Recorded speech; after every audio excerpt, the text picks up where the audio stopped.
Hello students, today we are taking ISO documentation unit 15.3 part 3 of this unit. This is ME 310 management and entrepreneurship. हमने पिछले दो section में इस unit में देखा था ISO के प्रिंसिपल्स क्या हैं, ISO क्या चीज़ है, 9001, 2, 3, 4 क्या है, या पिछले सेक्शन में देख सकते हैं। सेकंड सेक्शन में देखा था ISO के कंपोनेंट्स क्या क्या हैं इम्पोर्टेंट। इस पार्ट में देखेंगे ISO लेने से पहले हमें किस किस तरीके का डॉक्यूमेंटेशन नेसेसरी होता है, या हमें क्या क्या करना पड़ता है, हमारा माइंडसेट उस फैक्ट्री के लिए, प्लांट के लिए, कंपनी के लिए क्या रहता है।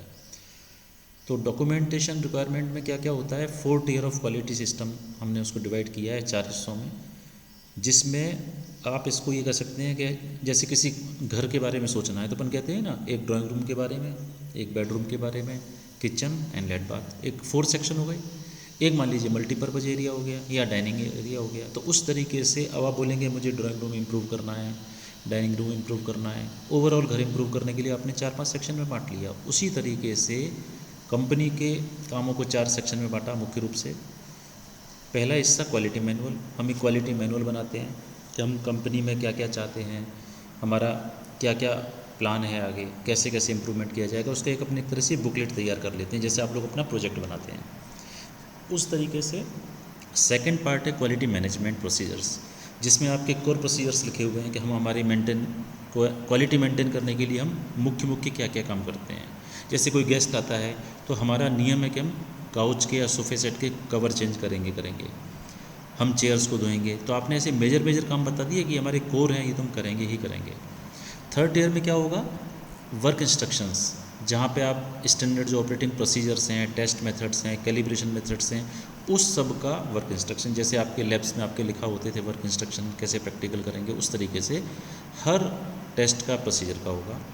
फोर्थ टीयर आता है फॉर्म्स, रिकॉर्ड्स, बुक्स, फाइल्स। जैसे एक कॉलेज में आप लोग क्या देखते हैं, आपकी अटेंडेंस मेंटेन होती है, फर्स्ट टेस्ट के रिजल्ट, सेकंड टेस्ट का मार्क्स, थर्ड टेस्ट के, सेशनल के, फाइल के। तो अपन क्या कर रहे हैं, फॉर्म आपसे साइन कराते हैं, हम लोग उसका रिकॉर्ड मेंटेन करते हैं, उसकी बुक्स जो अकाउंट्स की लिखी जाती हैं, अब तो खैर कंप्यूटर हो गया, ऑनलाइन हो गया सब, पर it is called books and files. अब पहला स्टेप क्या होगा, गेट टॉप मैनेजमेंट कमिटमेंट। ये सबसे इंपॉर्टेंट पार्ट होता है। Top management considers ISO 9000 registration and quality steering committee meets to evaluate process. ये प्रोसेस कैसा होता है, आपने देखा होगा जो टॉप मैनेजमेंट है उसको बस इतना सा मतलब होता है कि हाँ मेरा मटेरियल, मेरा प्रोडक्ट वर्ल्ड वाइड जाना चाहिए।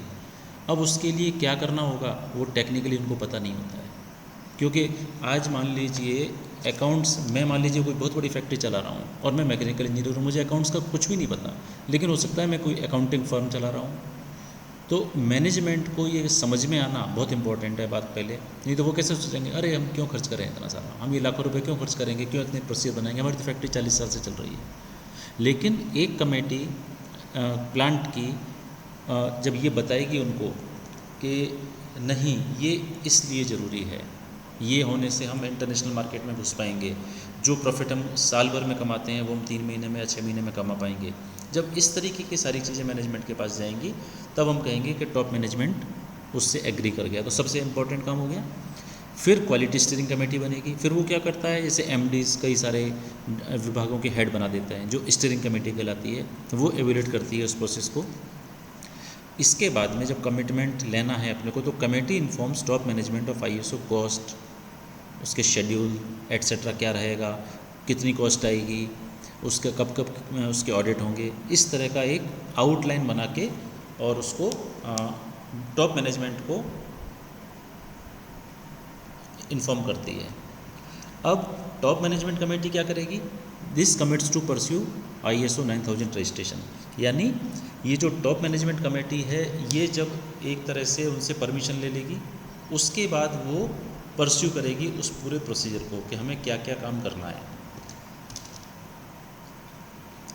फिर train personnel, hold basic quality and ISO 9000 training for all employees, select and train personnel to be internal audits. ये पार्ट क्यों इम्पोर्टेंट है, जब आपने एक बार टॉप मैनेजमेंट ने कुछ यस कर दिया स्टीयरिंग कमेटी ने समझा दिया कि हाँ ये क्यों इम्प्लीमेंट करना है।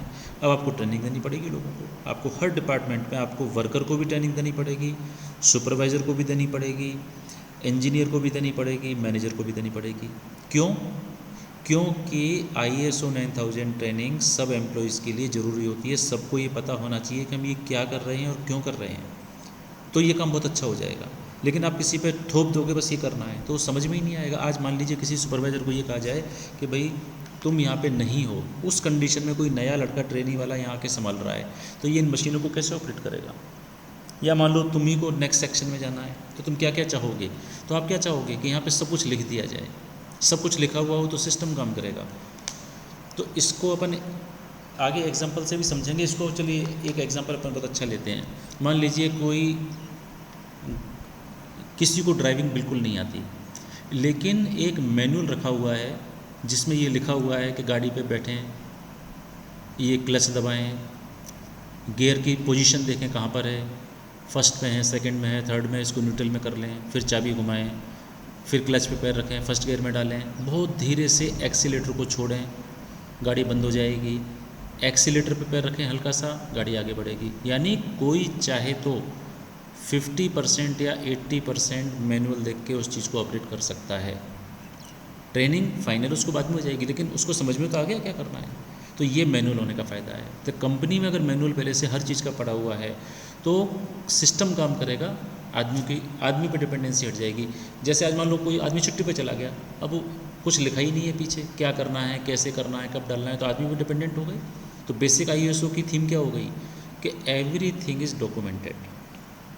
फिर अपन ने जो अब वापस टॉपिक पे आते हैं, ट्रेनिंग मिली एम्प्लॉयज़ को, फिर पर्सनलों को, जो लोग उसमें हर सेक्शन के इंजीनियर्स या जो ऑफिसर्स हैं उनको अपन इंटरनल ऑडिट के लिए ट्रेन करते हैं कि आपको ऑडिट में ये चीज़ें चेक करनी है। फिर quality, prepare quality policy manual. Next step आता है कि आप study and understand ISO 9000 requirements as they apply to company. हमने देखा था 9001, 2, 3, 4, इसमें हमारी कंपनी में कौन कौन से पॉइंट फिट होते हैं। हमारी सर्विस इंडस्ट्री है, हमारा प्रोडक्शन इंडस्ट्री है, हमारी कोई डिज़ाइन डेवलपमेंट की इंडस्ट्री है, उसके हिसाब से वो रूल्स उसमें अपने को लिखने पड़ेंगे। राइट और रीराइट कंपनी विज़न, अगर आपका पहले से कोई विज़न कंपनी का है, कोई मिशन स्टेटमेंट है, आप उसको लिखेंगे। नहीं है, पहले से लिखा हुआ है, उसमें करेक्शन करना है तो आप उसको करेक्शन करेंगे। जैसे कई कंपनियों ने अब डाला है, पहले होता था मशीनें काम करती हैं अधिकतम उत्पादन, बाद में धीरे धीरे कंपनियों ने क्या किया, हमारा स्टाफ भी हैप्पी रहे, उसके भी खुशियाँ बढ़ें, उसके भी आनंद बढ़ें, उस फैक्टर को भी उसमें इंक्लूड किया गया मिशन में। कि हमारा ये नहीं है कि मैकेनाइज्ड सब कुछ है, बस मैक्सिमम प्रोडक्शन लेना है, हमको आदमियों को खुश रखते हुए उनसे मैक्सिमम आउटपुट लेना है और उनको मैक्सिमम बेनिफिट्स भी देने हैं। तो इस तरीके से मिशन स्टेटमेंट या विज़न स्टेटमेंट चेंज होते हैं। Then prepare quality policy manual, हमारी क्वालिटी पॉलिसी क्या है। Write basic quality policy manual outline लिखेंगे पहले, फिर पहला ड्राफ्ट उसका कंप्लीट करेंगे। जैसे आप लोग अपना प्रोजेक्ट बनाते हैं तो पहली बार रफ चेक करते हैं, फिर उसकी कॉपी उसको भेजेंगे। Customer desiring ISO 9000 compliance if necessary. आपने मान लीजिए कोई सर्विस इंडस्ट्री है, अब आपने लिख दिया कि हाँ कस्टमर को फ़ोन किया जाएगा, कस्टमर को इस टाइम पे आदमी जाएगा, लेकिन कस्टमर से भी पूछ लें कि आपने मान लीजिए आप क्या चाहते हैं कंपनी से, तो कई कस्टमर ऐसी चीज़ बताएंगे जो अपने लिए बेनिफिट होगी, तो वो हम उसमें इंक्लूड कर सकते हैं। तो ये ज़रूरी हो तो ये भी किया जा सकता है। दूसरा प्रिपेयर ऑपरेटिंग प्रोसीजर, यानी आपको रिस्पॉन्सिबिलिटीज़ डिफाइन करनी है यूजिंग क्वालिटी मैनुअल। जो आपने क्वालिटी मैनुअल बनाया उसके गाइड के हिसाब से डिफाइन रिस्पॉन्सिबिलिटीज़ कि कौन क्या क्या करेगा। तो ये जो टाला टोली की प्रवृत्ति होती है ना कि अरे ये तो उसको देखना था, ये उसको देखना था, तो ये नहीं करना है। हैव दो responsibility for functions on outline their procedures. वो रिस्पॉन्सिबिलिटी, ये जो कार्य हैं उनको, वो उन लोगों को उस प्रोसीजर में लिखे हुए होंगे। जैसे आप लोग सब कॉलेज में पढ़ते हैं, आपने देखा होगा कोई लेटर डायरेक्टरेट से आता है, सेक्रेटरी से आता है, तो प्रिंसिपल सब क्या करते हैं, मैकेनिकल का मैकेनिकल के HOD को दे दिया, अगर लेटर इलेक्ट्रिकल का है तो इलेक्ट्रिकल के HOD को दे दिया, अकाउंट्स का है तो अकाउंटेंट को दे दिया, और ऑफिस का है तो ऑफिस को दे दिया, स्टेट का है तो स्टेट को दे दिया। कोई स्टूडेंट का कोई लेटर आया कि सभी फर्नीचर टूटा हुआ है, तो वो क्या करते हैं, एस्टेट को दे देते हैं। ये एस्टेट को देने का मतलब क्या है कि आपने रेस्पॉन्सिबिलिटी डिफाइन कर दी, इसलिए चार्ज होते हैं अलग अलग। आप लोग जब अपना NOC लेते हैं कॉलेज से तो आपको अलग अलग साइन कराने पड़ते हैं, लाइब्रेरियन से साइन करा रहे हैं आप, मैकेनिक्स लैब से, वर्कशॉप से। तो क्यों? क्योंकि वर्कशॉप वाले को ये रेस्पॉन्सिबिलिटी दी गई है कि किसी भी सामान को यहाँ अलॉट किया है तो स्टूडेंट के पास है या नहीं। तो ये एक तरह का प्रोसीजर लिखा हुआ है। तो ये होता है डिफाइन रिस्पॉन्सिबिलिटीज़, कि आदमी को उसके काम की जिम्मेदारी दी जाती है कि आपका फील्ड ये है, आपको ये काम करना है। फिर interview managers and fine tune procedures, आप उनसे बात करते हैं, उनसे तरह तरह के व्यूज़ उनके जानते हैं और फाइन ट्यून करते हैं प्रोसीजर्स को और छोटा छोटा लिखते हैं। जैसे मैंने अभी आपको गाड़ी का एग्जांपल लिया, उसमें आपको क्या बताया कि गाड़ी स्टार्ट करने के लिए आप उसमें एक तो लिख दोगे आप क्लच दबाओ और गियर में डाल दो। अब आपने फाइन ट्यून क्या किया, पहले सीट पे बैठिए, देखिए चाबी ऑफ है या नहीं, स्विच ऑफ होनी चाहिए, चाबी को एक बार आगे बढ़ाएंगे आगे लाइट जल जाएंगी, इसका मतलब इग्निशन ऑन हो गया। फिर आपने क्लच दबाया, फिर आप गियर को आगे पीछे करके देखेंगे तो एक स्थिति में आप देखेंगे गियर 0 की पोजीशन में है, उस पर इंडिकेटर आ जाएगा सामने। This is called fine tune. तो प्रोसीजर को और भी छोटे छोटे हिस्सों में लिख देना। फिर compare operating procedures with quality manual for consistency. अब आपने क्या किया, ये जो नया लिखा अब इसको लगातार कंसिस्टेंट ये चले, इसको आप ऑपरेटिंग प्रोसीजर को क्वालिटी मैनुअल से चेक करेंगे कि हमारा जो ऑपरेटिंग प्रोसीजर है और क्वालिटी मैनुअल में जो लिखा हुआ है वो पैरेलल कंसिस्टेंट लगातार हो रहा है कि नहीं हो रहा है। Hold internal audit. अब नेक्स्ट स्टेप क्या होगा, आप इंटरनल ऑडिट करेंगे पहले जो ISO 9000 मैनुअल ISO 9000 की कंप्लाइंस के लिए होगी। जो फाइनल ऑडिट होगी उससे पहले आप अपने इंटरनल ऑडिट होल्ड कर रहे हैं कि हम चेक करते हैं कि हम सारी चीज़ें हमारे अकॉर्डिंग टू परफॉर्मेंस या जो हमने मैनुअल में लिखा है उसके अकॉर्डिंग हो रही हैं कि नहीं हो रही हैं। Then implement corrective actions items for audit. अब आपको लगा कहीं पे हाँ यहाँ थोड़ी चूक हो रही है, तो क्या प्रोसीजर चेंज करना है या जो चूक हो रही है उसको सही करना है। कई बार क्या होता है प्रोसीजर एक्स्ट्रा लिख लिया, ज़रूरत ही नहीं है, तो वो फालतू की चूक हो रही है। तो या तो आप प्रोसीजर को चेंज करेंगे और आपको लगता है नहीं यहाँ पे ये चूक हो रही है तो आप उसका करेक्टिव एक्शन लेंगे। और फिर याद रखिए यहाँ पर उस समय करेक्टिव एक्शन का मतलब ये नहीं है कि हाँ ठीक है ये पीस ऐसा बन रहा था इसको सही कर दो, इसको हटा दो, इसको नया ला दो, इसको रिसाइकिल कर दो। नहीं, ये ढूंढना है कि रूट कॉज क्या है, ये क्यों हुआ। तभी ISO सिस्टम का फ़ायदा है, आप रूट कॉज ढूंढ पाएँ कि कोई समस्या क्रिएट क्यों हो रही है। Then select registrar. इसके बाद आप क्या करते हैं, रजिस्ट्रार कॉन्टैक्ट करेंगे, कॉस्ट पूछेंगे, उनके पॉसिबल कौन कौन से रजिस्ट्रार्स हो सकते हैं, फिर किसी एक थर्ड पार्टी को चूज़ करेंगे, आइए हमारे यहाँ आके आप ऑडिट कर सकते हैं। गो थ्रू रजिस्ट्रेशन प्रोसेस, फिर आप अप्लाई करेंगे रजिस्ट्रेशन के लिए, ऑडिट के लिए, फिर एग्री करेंगे ऑडिट रजिस्ट्रार के साथ में आप हमारे यहाँ ये ऑडिट कीजिए। फिर होल्ड करेंगे प्री असेसमेंट ऑडिट, जो ऑडिट हो रही है उससे पहले भी असेसमेंट ऑडिट होगी, कोई ज़रूरत है तो उसका करेक्टिव एक्शन लेंगे। गो थ्रू रजिस्ट्रेशन प्रोसेस, आपने ISO का रजिस्ट्रेशन ऑडिट किया, करेक्टिव एक्शन लिए, कोई गलती आई है री ऑडिट किया। Take any needed corrective action, जो आप इंटरनल लोकल से कर लेते हैं उसके बाद आपको कई सारे इंटरनल ऑडिट और इस तरह के ऑडिट पहले होते हैं जो आपको रिफाइन करते जाते हैं। और फाइनली ये वेरीफाई हो जाएगा कि आप अपना बिजनेस ISO के अकॉर्डिंग चला रहे हैं। एक सर्टिफिकेट आपके पास आ जाएगा, फिर अपन कहते हैं ISO 9000 कंपनी है।